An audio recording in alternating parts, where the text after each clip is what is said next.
Hey there, Razorback Nation family. Hope you're all doing well. Coach Pittman and his staff are absolutely on fire in recruiting, and this past weekend they landed two huge commitments out of the transfer portal. So today we're going to be talking about that and more. Starting specifically with Arkansas's newest additions out of the transfer portal, former 5-star and sophomore linebacker transfer from Alabama, Drew Sanders, as well as big-time sophomore cornerback transfer from LSU, Dwight McGlothern Jr.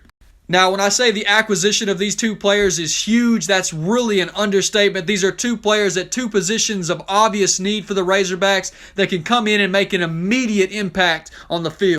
Arkansas is obviously having a tremendous level of success with the transfer portal this offseason, as good or better than any program in the country, really.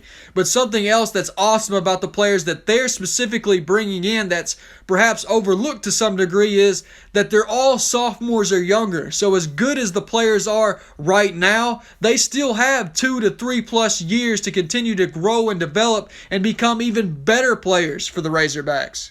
So not only have they added 4 players that could impact the team next season, they've added 4 players that could impact the team for multiple seasons. I want to also note for you guys that Arkansas was able to shore up some of its depth issues at quarterback this weekend as well by bringing in a walk-on from USF in Cade Fortin, who has some college experience. So while that may get overlooked in the grand scheme of things, when the same weekend you add guys of Sanders and McGlothern's caliber, that is another good addition.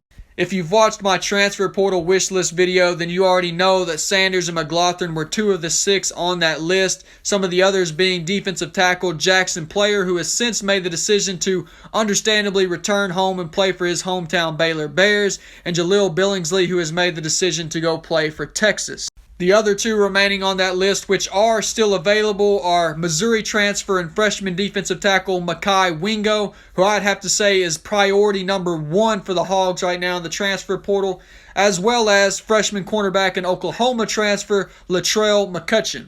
I haven't really heard or seen any reports on where those guys are leaning or what schools they're favoring or visiting, but I'll definitely be keeping a close eye on Wingo because he would be another big-time and much-needed addition for this Razorbacks roster. Apart from those guys, the only other one that I'd personally say to keep a close eye on would be freshman defensive tackle from Auburn, Lee Hunter. He just recently put his name in the portal a couple of days ago. He's 6'5", 292 pounds, and was the number 81 overall player in the class of 21, and he's another one that I would definitely expect Arkansas to pursue.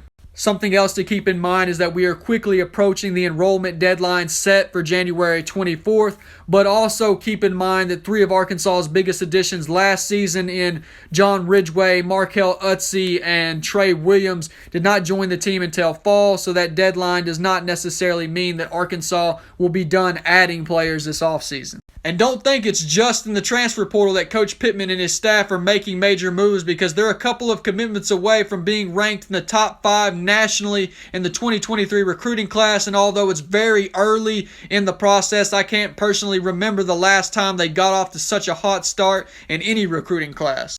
One of those commitments could be coming very soon in defensive lineman Caleb James, who actually makes his decision later on today. And before I wrap things up, I want to quickly mention a player that a few of you have asked me about in recent weeks, which is the only unsigned player of the 2022 class, and actually the highest rated of the class in safety, Miles Rouser. He did not sign in the early period because of personal reasons, and out of respect, I'm not going to speculate on what those reasons are, but all indications are that if he is able to sign in February, he still 100% wants to be an Arkansas Razorback. Well, y'all, that's all for now. Thank y'all for your time. As always, thank y'all for all the love and support. Y'all are absolutely awesome. Please leave any thoughts or opinions you have in the comments section, as well as any suggestions you might have for me for future videos. Until next time, I pray the Lord keeps you all safe and blessed, and whoop big! Go Hogs!